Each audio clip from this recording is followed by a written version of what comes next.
Well, for more on the prospects for that ceasefire, I spoke a short time ago with former American ambassador to NATO, Kurt Volker.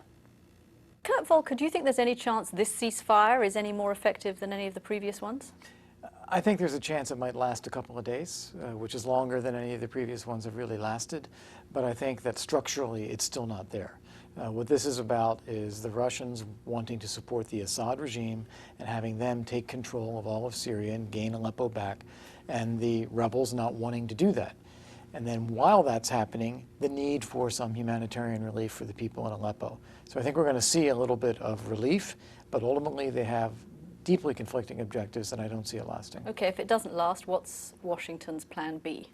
Well, I think that plan A is still going to be support the rebels in order to help them, but our focus is still going to be on attacking ISIS. And I think that's where we are. That there are three things going on here. There's supporting the Assad regime, which is what Russia and Assad are doing.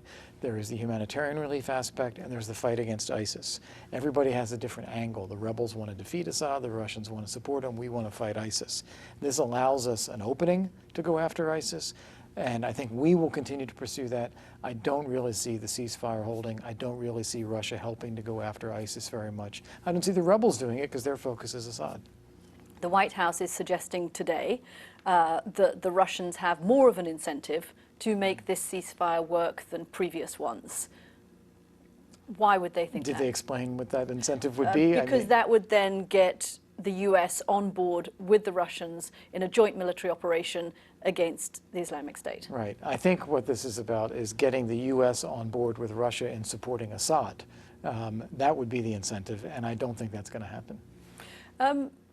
Has Washington got any leverage that we're not aware of? I mean, it seems that the Secretary had a very weak hand in Geneva, and that the White House's hand is increasingly diminished as the Russian hand gets stronger.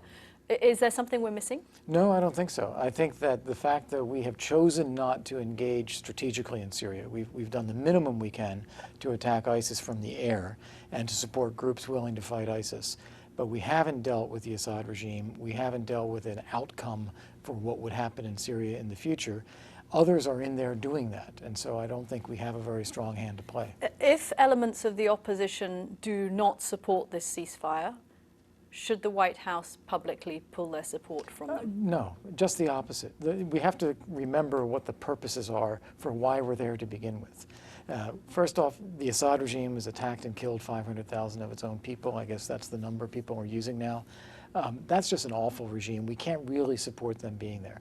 Secondly, we need to be able to defeat ISIS in order to create an alternative for Syria. And that's what we ought to be doing, working with the rebels and with whoever is going to work with us on fighting ISIS. But we've got to be committed to it. If we pull the plug on the rebels, all we're doing is handing Syria over to the Assad regime, and they have not been willing, with Russia's support, to really go after ISIS either. Okay, Kurt Volker, thanks very much. Thank you.